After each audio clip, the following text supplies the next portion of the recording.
right. Hey, everybody. Chris here at Infinite Realities, and I am joined by an amazing creator and even more amazing friend, Mr. Tom Feister. Tom, how are you today? I'm doing well. It's good to see you guys again. How you been?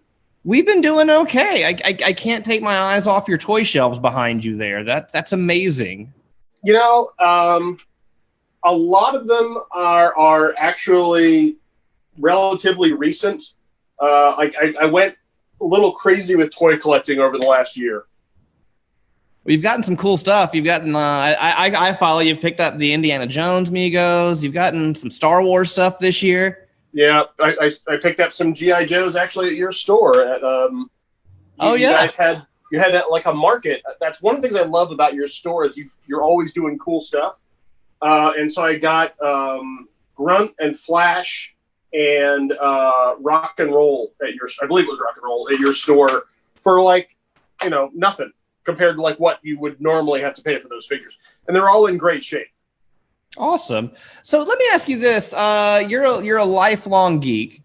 Oh yeah. What was your trajectory into comics? How did you break in? How did I break into comics? Well, so man, it's one of those things that's kind of layered, but I guess primarily for me, it was I was working in animation at the time and had kind of fallen backwards into doing that. And the animation work was kind of starting to dry up in Atlanta. There was Time Warner had been bought out. And so a lot of the local animation stuff was kind of starting to get pulled in-house at Turner. And so, and I had been working for a smaller animation studio that was doing basically kind of like freelance for, larger companies like Cartoon Network and PBS and ABC and stuff like that. So as I saw it starting to dry up, I was at a local comics convention and ran into a guy named Drew Johnson, who was a member of a studio down in Macon called Jolly Roger Studio. And at the time, one of the guys in Jolly Roger's, Tony Harris, artist of Starman. And I loved Starman. I thought it was just brilliant. So at the time, they had some members that were transitioning out, and they had an open spot, and they invited me to join Jolly Roger. So I started commuting down to Macon from Atlanta, which was, on a good day, 45 minutes from my house. On a normal day, it was closer to an hour and a half, if not more. There was always construction. And so I had freelance animation work I was doing at Jolly Roger. But one day we got a call from Marvel, and Marvel was looking for licensing art for the Ben Affleck Daredevil movie. Oh, cool. And they were also looking for ideas on helmet designs, because I don't think they had finalized what the look of the helmet was supposed to be. And so basically it was kind of a cattle call thing. And so, someone from Marvel called the studio, and we all did kind of a take on an animated looking kid-friendly version of Daredevil that was going to be used in some licensing art. And so I had spent the last couple of years working on like Dexter's Lab stuff, and basically I was in animation, so that was all I had drawn for a couple of years, was that simplified kind of line stuff as opposed to mainstream comics.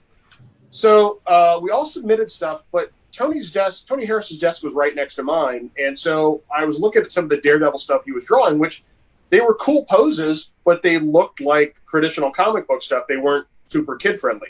So I grabbed Tony's drawings and basically started taking things out and reducing and simplifying the lines. And Tony was excited about it. He thought it was cool. And so that was what Marvel picked. So what happened was Tony and I worked together, and that's really where it started, was we would trade drawings back and forth. And he would put in more stuff, and I would get it, and I would take a bunch of stuff out and then hand it back to him. And we would do it. We would pass things back and forth, sometimes once or twice, sometimes a bunch of times. And we would get in these really great arguments, but they were arguments about a line. And did you need this line? And should it be here or should it be there? And so, and I really have to give credit to Tony for this, because a guy, he had, I think at that point, 2 or 3 Eisners, superstar artist and, beloved the world over. There was no reason in the world why he should listen to, a little pissant like me with, 0 comics credits under my belt. But I think he was excited about what we were doing. And he said at the time, and actually I think it's even in his like art of book, it's called Art and Skullduggery. But I think he was kind of going through a lull creatively. And I think, us working together kind of started to fire him up again. And that began several years of Tony and I working together like that. We started doing stuff for Legion of Superheroes. We did covers. And then Fantastic Four, Iron Man, Weapon X, Captain Marvel. And so our process each time was, we would both do sketches.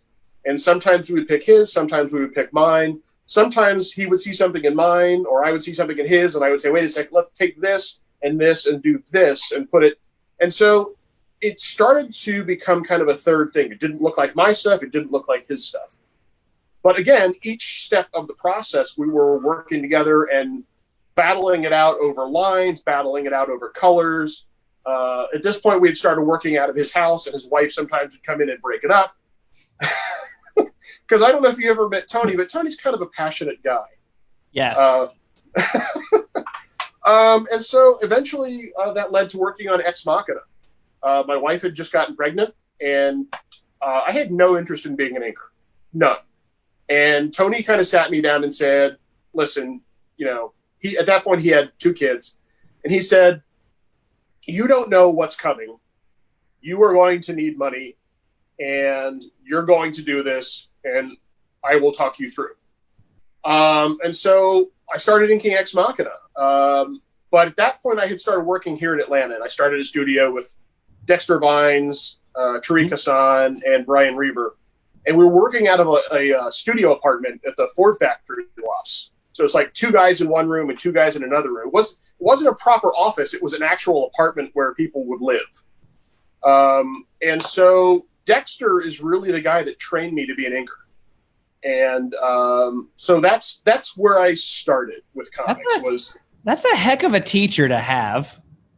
Oh, yeah, going from Tony and J.D. Metler, Eisner-winning colorist, who's the guy who taught me Photoshop. Tony taught me painting.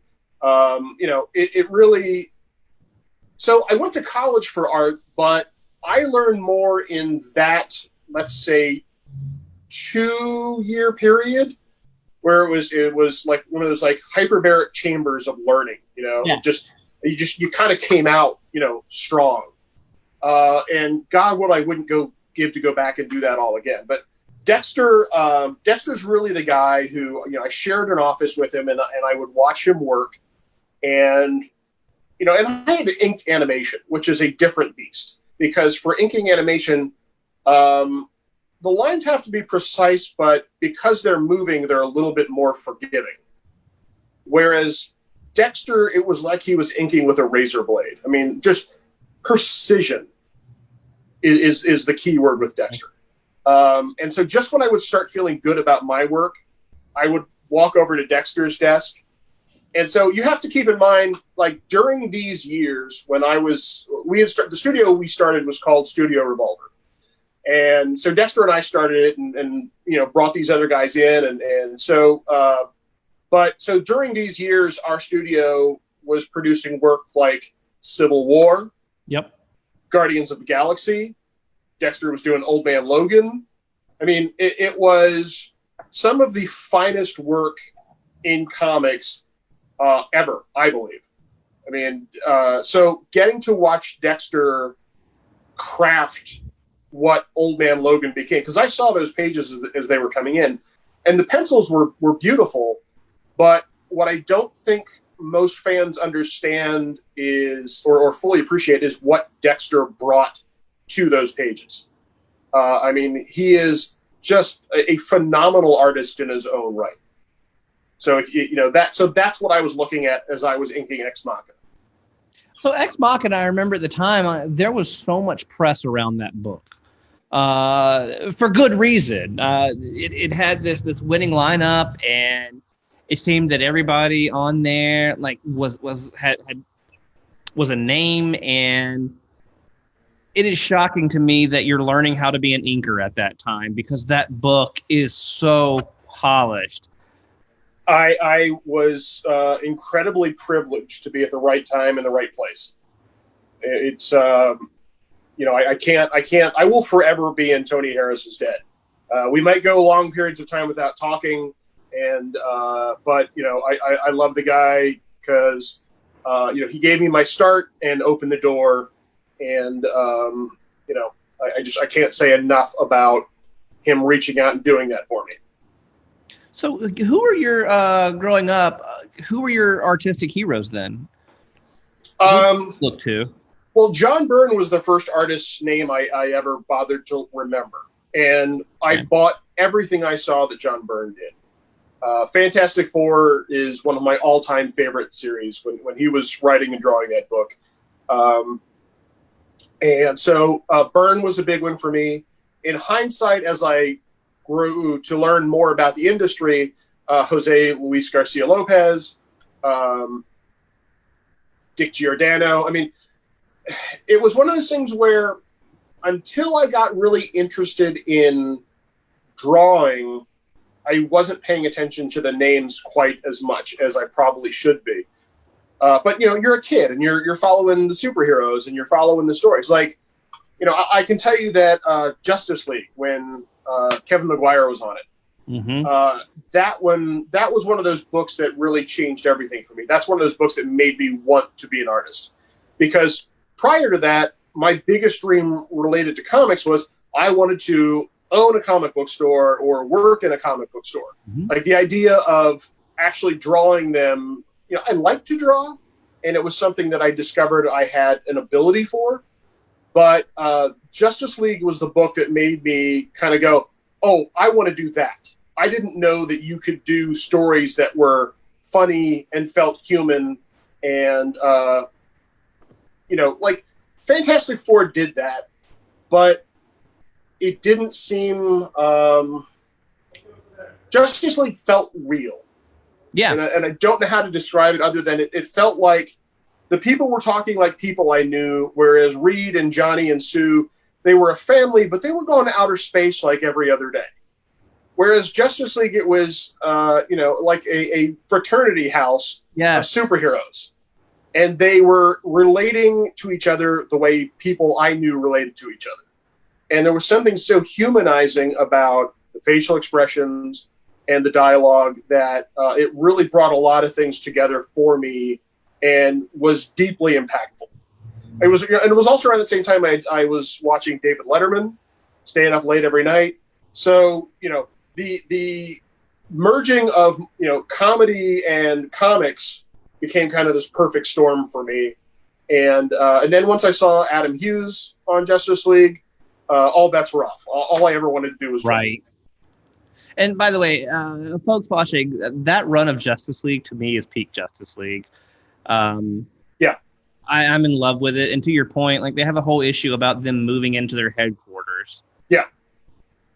I will never look at a bag of Oreos without thinking of Marshall.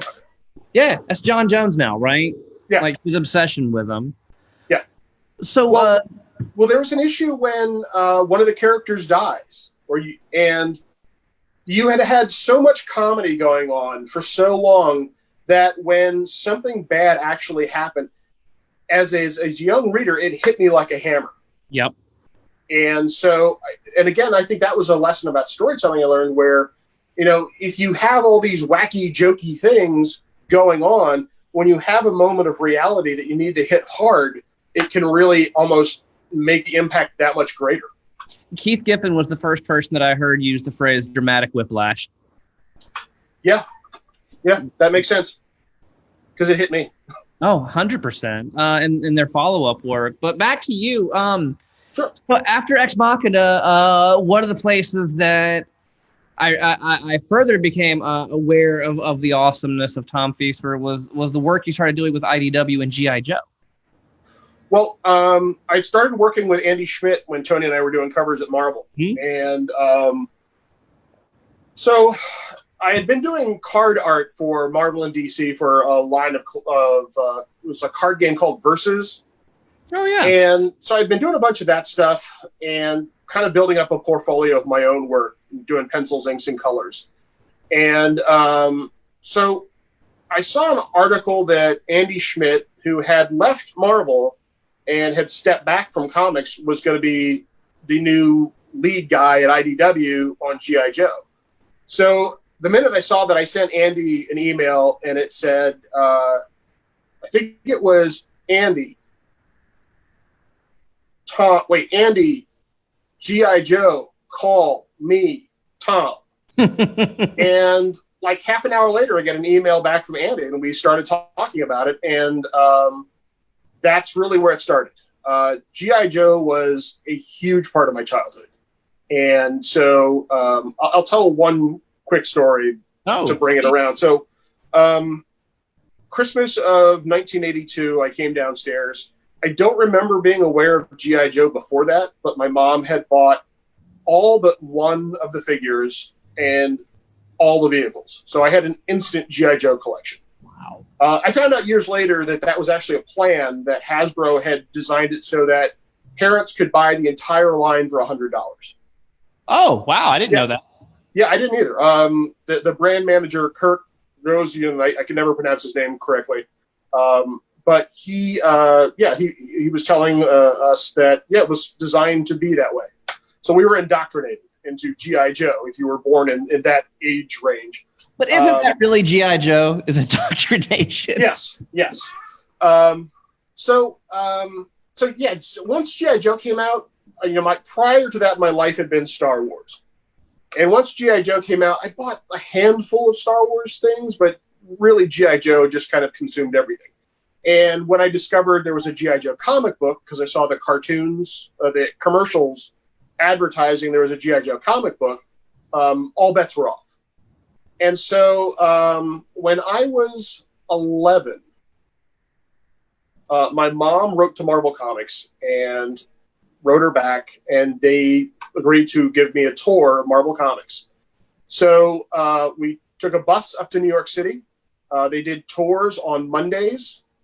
And so as soon as we got there, the receptionist or the woman who took us through said, well, you're not going to meet any artists or writers. Everybody works from home. So I was immediately disappointed. Yeah, that's a bummer. So they walk us through, and I met the editor, a guy named Jim Owsley. He writes under the name Christopher Priest. He was editing Spider-Man at the time. And I got to meet, a handful of other editors that were around. But, as a kid, you're not really sure exactly what an editor does. Mm-hmm. You just know they work on comics, and that's cool. So, but at the end of the tour, my mom mentioned to the woman that I was a big G.I. Joe fan, and she said, oh, well, Larry Hama is the editor of G.I. Joe. He's in his office. Let me see if he has a minute for you. So they walked me back to Larry Hama's office. Now, for people who aren't aware, Larry is the guy who wrote G.I. Joe. He created the concept of the G.I. Joe comic book. He wrote the file cards. Basically, Hasbro came into Marvel and said, we have these figures. We want to relaunch G.I. Joe, but we don't really know anything beyond that. So G.I. Joe and Cobra, not the name Cobra, but the concept of G.I. Joe versus what would become Cobra, and all of that came from G.I. Joe. Came from Larry Hama. So it was, you're meeting the godhead of G.I. Joe. And he was wonderful. And in the comic, the big storyline at the time was who killed the Hardmaster. And so Larry told me who the killer was and swore me to secrecy.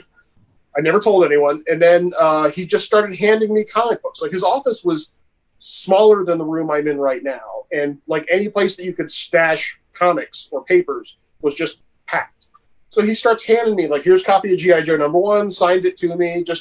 So I left his office with a stack of G.I. Joe comics and my head spinning. So, cut to years later, and I get to work on G.I. Joe. Joy, is too small a word to describe it. It was deeply emotional to get to do something with G.I. Joe, which something that, was such a huge part of my life. And what's cool about the IDW stuff, IDW had launched a new continuity. So not only are you working on this thing, but you're also making it new.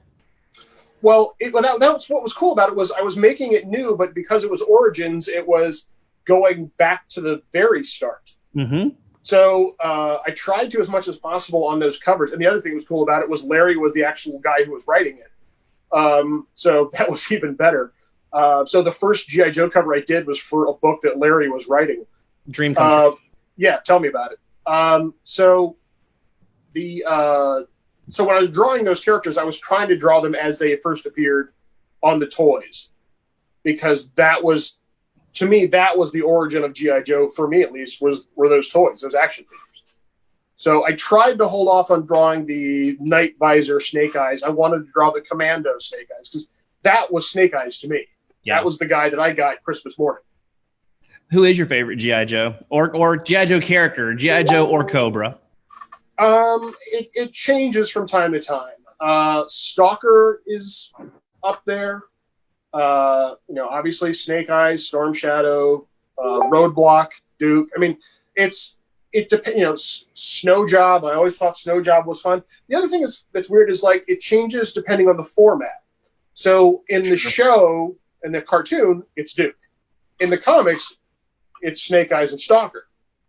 So depending on what world we're playing in, my favorite Joe changes from universe to universe. No, that is totally fair. I don't know if I've told you this before.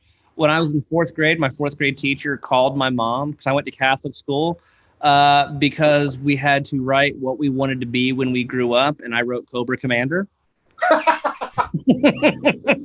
Yeah. I can tell you that my career goal when I was around the same age was I wanted to be the G.I. Joe liaison member of the A-Team, and also a general. Nice. So I think my plan was I was gonna be in the van with the A-Team, but also with G.I. Joe, but I was just kind of specially assigned to the A-Team. Right. So like if the A-Team needed some backup.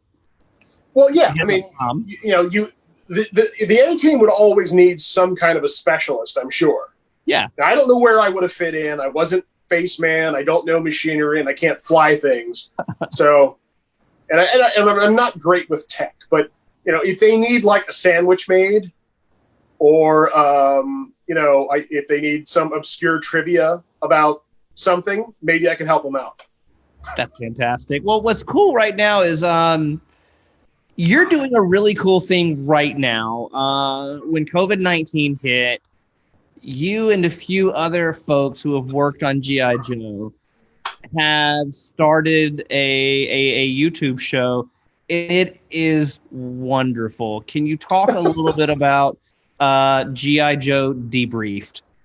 Well, so G.I. Joe Debriefed really started as a Facebook conversation. Hasbro a few weeks ago released the original G.I. Joe miniseries. And, we're all stuck at home. And this was at the beginning where, we were told that if we didn't flatten the curve, things were going to get ugly really fast. And they did. Mm-hmm. So the idea was, let's do something during that week that will be something that people can look at every night for an hour or so and be removed from the daily grim reality. Right. And go back to let's go back, and we're all friends and we're sitting at somebody's house before their mom gets home, and we're watching G.I. Joe, and we're talking about G.I. Joe while we're watching G.I. Joe, and between the commercials, let's talk more about G.I. Joe.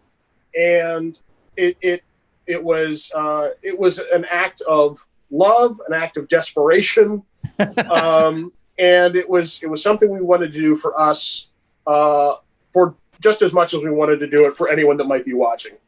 It's myself, it's Robert Atkins, brilliant G.I. Joe artist. Probably, if I have to say it out loud, it's going to be painful, but Robert is probably my favorite G.I. Joe artist. Yeah. I mean, yeah, they're Robert and Michael Golden. I mean, it's tight. It's tight. And then Brandon Jerwa, who is a don't tell him I said this, but a talented writer and a wonderful guy. And we take great joy in abusing each other on the show. Yeah, you do. Yeah. And then our tech wizard, Carson. Carson does a website called 3D Joe's, where he has taken every bit of G.I. Joe minutia and turned them into these amazing portfolios of product art and trivia about. I don't even want to say trivia because that kind of takes it minimizes what he's done. He's taken all of the technical information around those toys and built these documents, these historical documents that for a G.I. Joe collector, I mean, they're a Bible and they're just necessary. And so, but he also works professionally in the video industry. And so he is really the guy who makes it so that all we have to do is show up and be our own stupid selves. So without him, we are nothing. But it's, to me, like, it's such a simple concept, but it's such a brilliant concept. People that have had a direct hand in the guidance of this, well, it's like almost 40-year-old franchise now. Yeah. And you're getting their input, but you guys have extended more. You've had people that have worked on the show and the comic from the 80s, like Larry Hama was on there. You've had... No, we haven't had Larry. Larry actually famously has never watched the animated series. Okay, but you did have... Larry Houston. Yes. Larry Houston was a director, storyboard artist, and designer on the original series. And so that's the thing for us that blows our mind. So it's this thing that we started in our basements as a goof among friends. And within a week, we had people who actually worked on the show. We had Ron Rudat, who designed the original toys, the action figures that we held in our hands and, spent hours and hours and hours playing with his children, is now talking to us about how he created these things and where these ideas came from and his process. And so it exploded in a way that none of us expected. And it seems a bit surreal that this is something that happened and we actually did that. I mean, a couple of nights ago, I was talking with Morgan Lofting, who was the voice of the Baroness. And she was the voice of Aunt May and Black Cat on Spider-Man. And she was in Total Recall. I mean, like, you can go down her IMDb list. Why is she talking to us? And we had a great time. She is wonderful and hilarious. I was absolutely smitten with this woman. We were swearing at each other like sailors, which I later got in trouble for. It was a great time. And so this isn't even our job. This is like our fun time thing that came out of the horror of what's happening in the world. And I couldn't be happier about it. And I'm so glad that people are enjoying it and watching along with us. We've got more guests lined up. We've got Dr. Mindbender will be making an appearance. The man who killed Optimus Prime, and then Duke will be coming in at some point. We've got some serious people lined up to come in and join us. So we're doing an episode a week now. Originally, we did the first one episode a night. And it was a lot because at the time Robert was still working on G.I. Joe, and I have a day job in animation. And Brandon is, whatever Brandon does. Brandon's actually hard at work on a couple of projects. But so we've taken it back to one night a week. We do it on Wednesday nights at 8:30 on the Facebook Live through 3D Joe's. Well, it is fantastic. I got some comments coming in. Heather Nestmatic says, Tom's love for G.I. Joe is the purest thing on the internet. Doug Gross says, Hannibal's only real shortcoming in creating the A-Team was not recruiting a G.I. Joe liaison. I agree. And Stephanie Phillips asked, what's your hair status today? For those who don't know, Tom regularly on social media posts hair statuses. So, Tom, let's do it live. What's your hair status today? I don't know. I mean, you be the judge. There's some sexy. Product in it. It's sexy. It's a little long. There's some leave-in conditioner, and it's doing okay. I had been keeping it shorter, but now I think I might go longer again. I'm I'm spending a lot of time on Pinterest looking at photos of Glenn Fry in the 70s. You know, unfortunately, my hair and makeup team couldn't make it here this morning. Some kind of thing or something. Anyway, so, you know, but yeah, I was up at 4 a.m., you know, just the deep root massage and conditioning. Yeah, take care. You know, took a nap.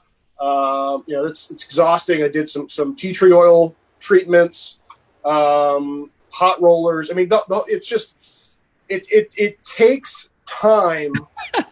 But when you're gifted with this, I mean, you know, you can't take that for granted. I mean, man, it's the high price of beauty.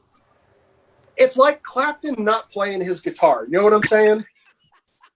Like, you can't leave. You just, like, you know, B.B. King. You can't leave Lucille just sitting there. You got to play it. So one of the things I love you, Tom, but one of the reasons I do hate you is because you're a few years older than me, but look 10 years younger than me. So there's a little bit of hate in my heart. We're at the end of our 30 minutes, Tom. Where can people find you, and how can they support you right now? Well, you know, they can support me by supporting others. If you have the extra money to do something, you know, support the first responders, donate to make sure that they get the correct protective equipment. I'm okay. I'm working, again, I'm working in animation. Got some cool stuff coming up that I'm not allowed to talk about yet, but I'm super excited about. And it's something that plays into all the things we've been talking about. And, but, you know, for me, the thing that if I could ask people to do anything, take care of each other, stay in, wear your masks, wear your gloves. And again, if you have the resources to do it, please help other people. Tom, help those that need protective equipment. Thank you for your time today, and those things when you can talk about them, please. I'm gonna hit you up to talk about them here again. You're an amazing person, y'all. Tom Feister, go check out his body of work. I want to say one thing. I want to say one thing. So I met you a little over a year ago, and you guys run a fantastic store. You work in the communities. You bring kids in. You bring people in. You have made your store a hub for the comics community, the fan community in your area. I love what you guys do. I will always be there to support you. If you're at all within the area of Atlanta, please go to their store. Please go to the websites and shop with them. Spend your money with them. I know they're on Instagram because I miss out on great comics all the time. Don't tell anybody. We set some aside for you too, though. Oh, really? I got some in your pool over there that I've. Oh, you do? Okay, we'll talk after. We'll settle up. But again, I want people to know what a great retailer you are, and you guys have in a very short period of time, as far as I'm concerned, become leaders in the industry in how it should be done. I love Infinite Realities. You guys are doing everything right. So thank you for talking to me. Thank you for letting me be part of your little family there. Tom, thank you for being part of our family. Ladies and gentlemen, Tom Feister.